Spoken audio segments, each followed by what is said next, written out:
Hello everyone. Good morning. I'm Afzal Sheikh, pre-sales for MobileIron from Redington Gulf.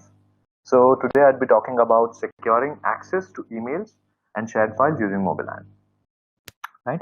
So before we get into that, we need to understand on what platform are we going to achieve this sort of security, and how exactly does it function. Right. When it comes to the platform, we use something called as UEM, or nowadays being referred to as EMM, Enterprise Mobility Management, right? So in 1960s and 70s, we used to have these mainframe servers, just to establish the client server model. Then later on, we moved on to the personal computers era, and there we shifted to internet era, right? Where we had those all sort of communications such as internet as well as intranet, right? And now that we are in the age of mobility, have with a lot of frameworks in place, such as that of BYOD, Bring Your Own Device framework, which is being commonly implemented by most of the widely known organizations, just to make sure that the employees are getting flexibility as well as with right amount of security, right? So in the BYOD framework, the concern is that we offer flexibility and security, and both of them should be working in tandem with each other. And the second reason is to make sure that we have zero trust framework in hand. By using the zero trust framework, we kind of ensure that we don't really trust insiders as well as outsiders, both of them. We treat both of them in a similar way, that is, with the suspicion of threat, right? So earlier, we used to be having those perimeter models where we used to, the moment an employee would join the organization, what we would do is that we would be issuing a device along with a lot of agents installed on it. Our agent would be there for DLP, and agent would be there performing the VPN task, right? So we used to have this perimeter model. Everything was being controlled by organization itself. As in, nowadays we most commonly call it as corporate owned devices. As in, the corporate, your company, it owns the mobile devices that is being issued to you, as well as the laptops which are being issued to you, right? Well, nowadays we have a different infrastructure altogether. We know that there is a slow transition which is being felt from the perimeter model onto the cloud model. We see that every now and then we hear that, hey, we are migrating from our on-prem exchange onto the on-cloud or Office 365. Right. So this is an age where we have cloud solutions in hand, and we access those cloud solutions such as that of Dropbox, Box, Salesforce, and then we have SharePoint, we have Office 365. All of those services are being most commonly accessed by using mobile devices, right? That is through your personal devices. It could be a laptop, it could be a tablet, or it could be a phone, it could be anything, right? So here, the user is the one which is going to control the device and operating system. So IT doesn't really own all the infrastructure in this particular model.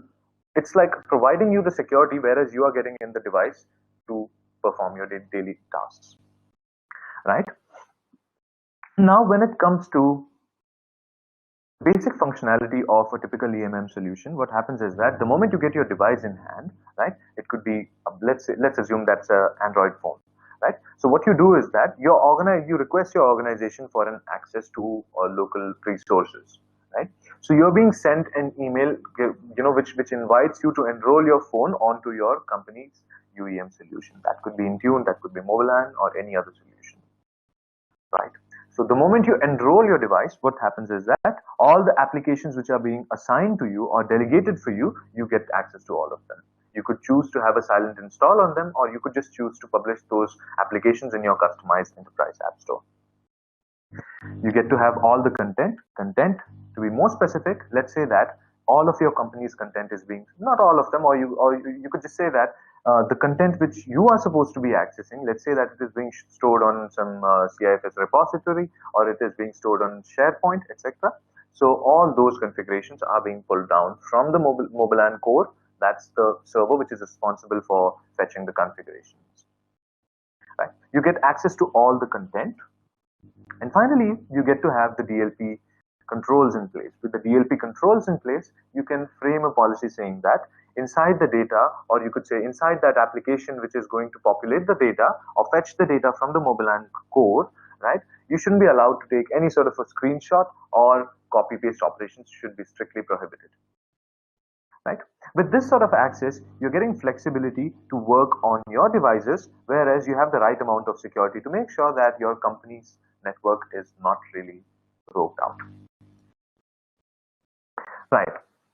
Now, if we talk about MobileIron's platform in a nutshell, we could say that it's by default it's a three-tier architecture where you get to have MobileIron Core, which is the management module, right? All the configurations, all the enrollment traffic, right? It hits the MobileIron Core component.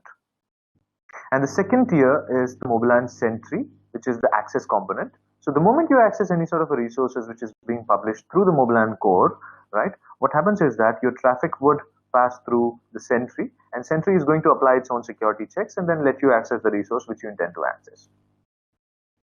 Right?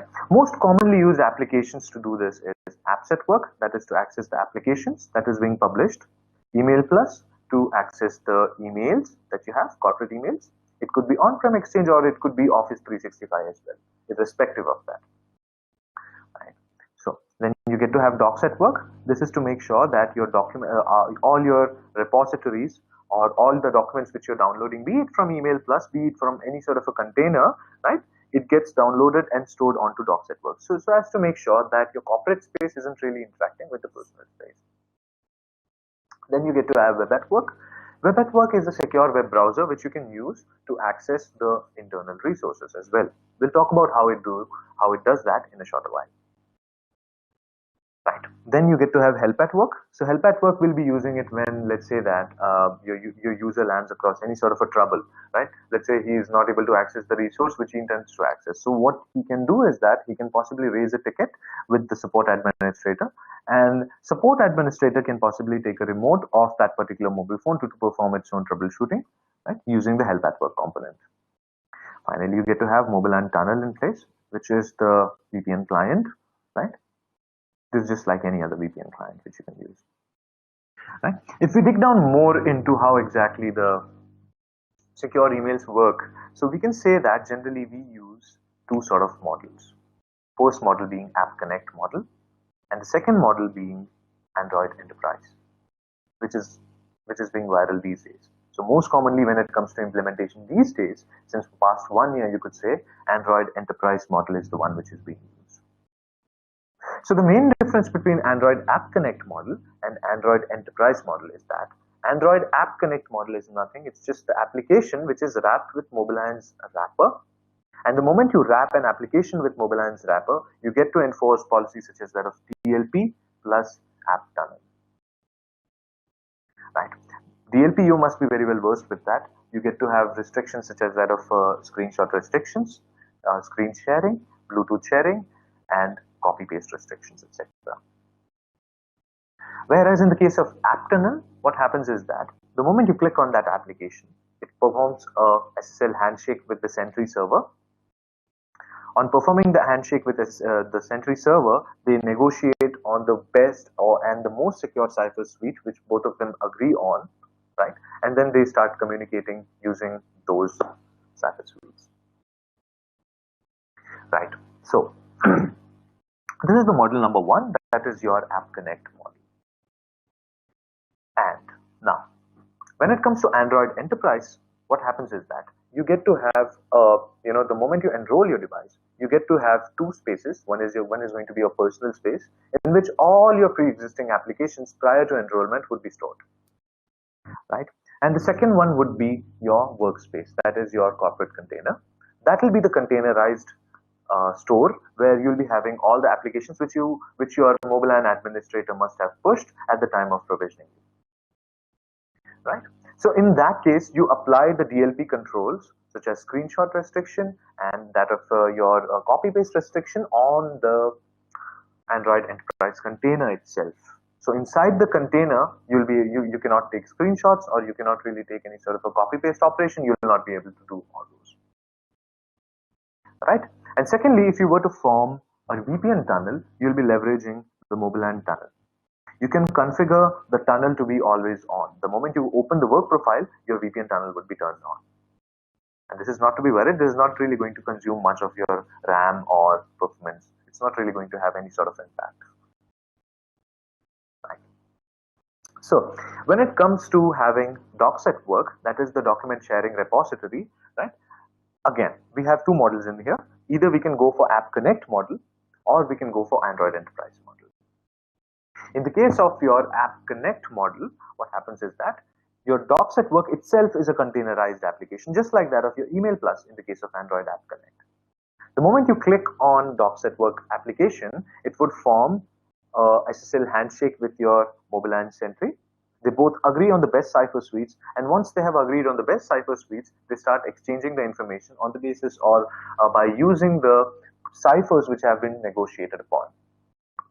And once they start communicating using that, all your information is going to be encrypted with the algorithm which is being negotiated. Right? And in the case of your Android Enterprise, what we do is that we push the Docs at Work application from the Play Store onto the Android Enterprise container.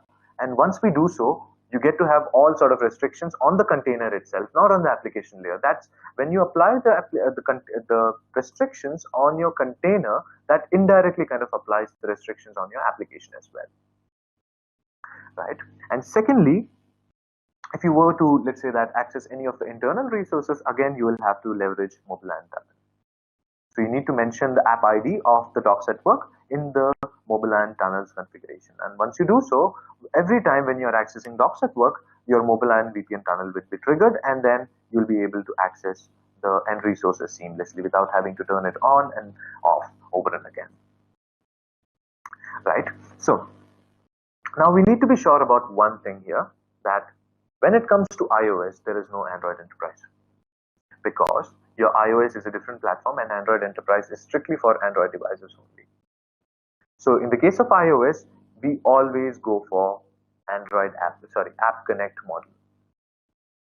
And in the case of your Android devices, we have two options over there. One is we can either go for Android App Connect model, that is treating each and every application as a container itself.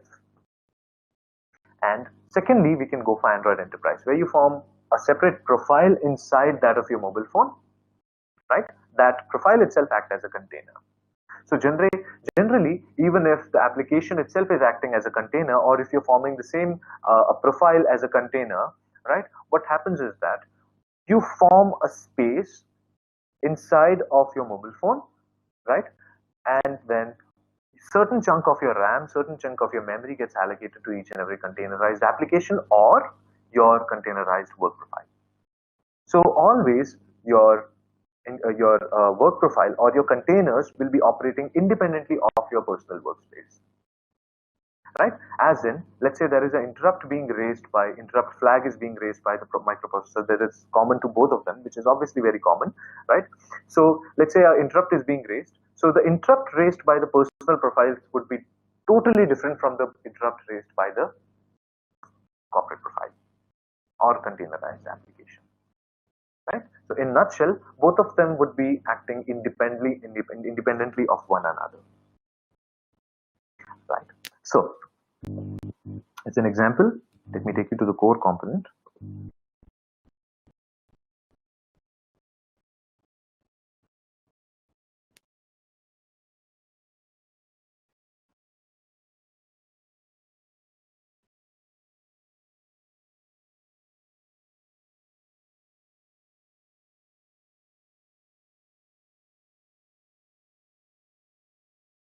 You can go here, and in this case, I have turned on the Android Enterprise configurations. You can see here, my Android Enterprise is being turned on. I have configured it already, and then I can verify if my Android for Work profile is reachable or not, and you can see that it is being reachable. And after confirming that it's reachable, all you will have to do is that you'll have to add an application such as MobileIron Email Plus from the Play Store, and you need to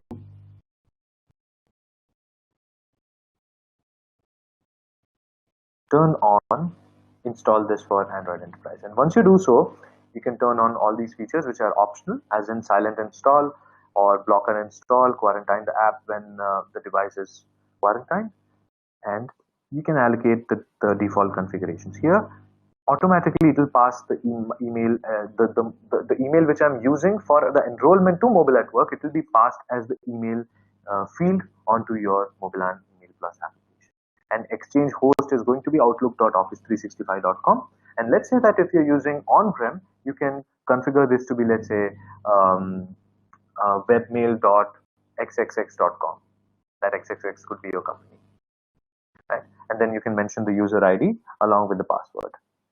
And you can choose to have, if you require SSL, if you want to trust all certificates. And here you can call your SCEP profile, which is used to confirm or to perform the authorization between your Sentry and your end devices, right?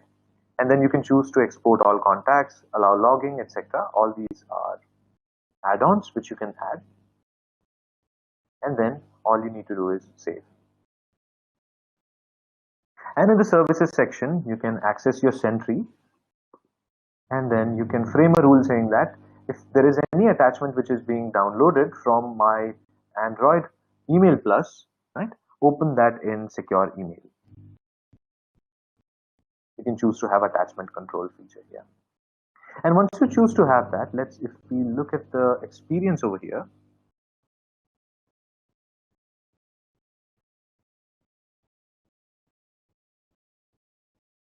right? So this is the work profile that is being created. You can see that it is indicated separately using a separate folder called as work, right? And this is my personal profile, and this is my work profile. Here, all the applications which I have pushed from MobileIron console has been populated. You can see that there is a customized Play Store over here, right? And as of now, I have not populated any application, but then all of them are chosen to be having silent install. So you can go here to the library section.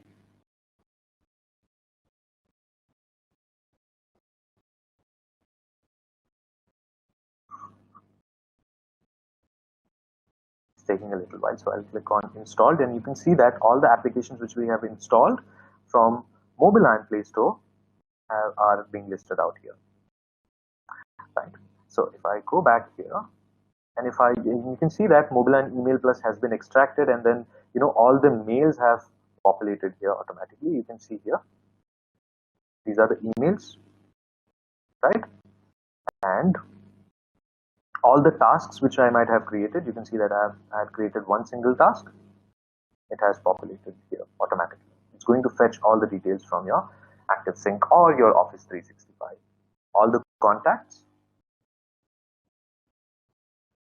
then the calendar which you might have created. As you can see, this I had created one test one on 19th, and you can see the other.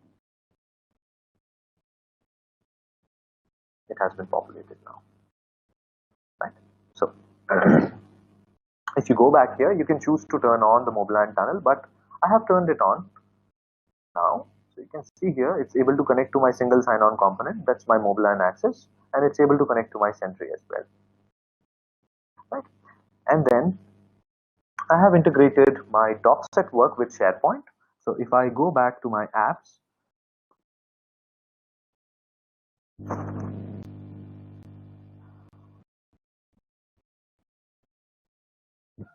and I can point out my DocSet work.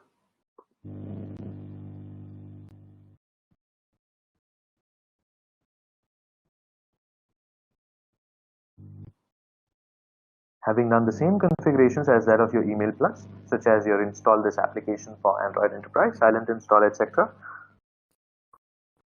I choose to go to the default configurations, and I apply the device UUID, user ID, etc. And here, this is where I'm going to publish my my SharePoint. You can see here, I have written this in JSON, right?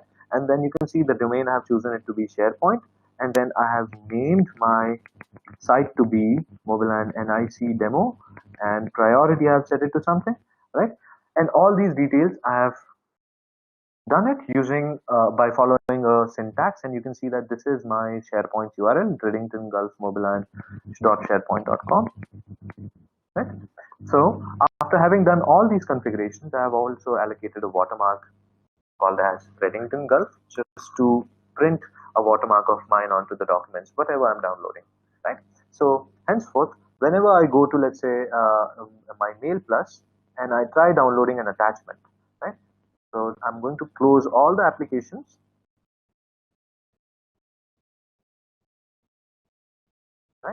I close all the applications and I try downloading this attachment. And you can see here the docset work is not active as of now. So all I do is that I click on this document and you can see here automatically it's going to open in docset work. Right? And you can see the watermark here, Redington Gulf, which we have allocated. Right? And if I go to docset work here, you can choose to save it or not, that's up to you. And then you can see that the SharePoint site which I have pushed from the MobileIron console is being populated here, MobileIron NIC demo. I click on it, go to documents, and there is this e-ticket which I had pushed. So I can, you can choose to download it or you can choose to share it. You can generate a link, that is up to you. You can just star it, that's up to you.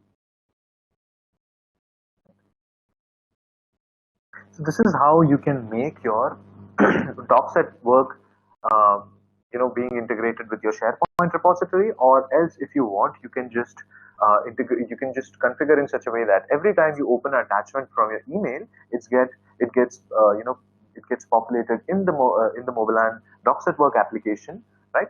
And then with this you'll be sure that your data is always staying inside the containers, as in it's not really interacting with any of your personal workspace, right? So that's how we generally do it. So any questions here? Now I'll be taking up questions. I'm done with my explanation for this one. If you have any questions, please feel free to ask.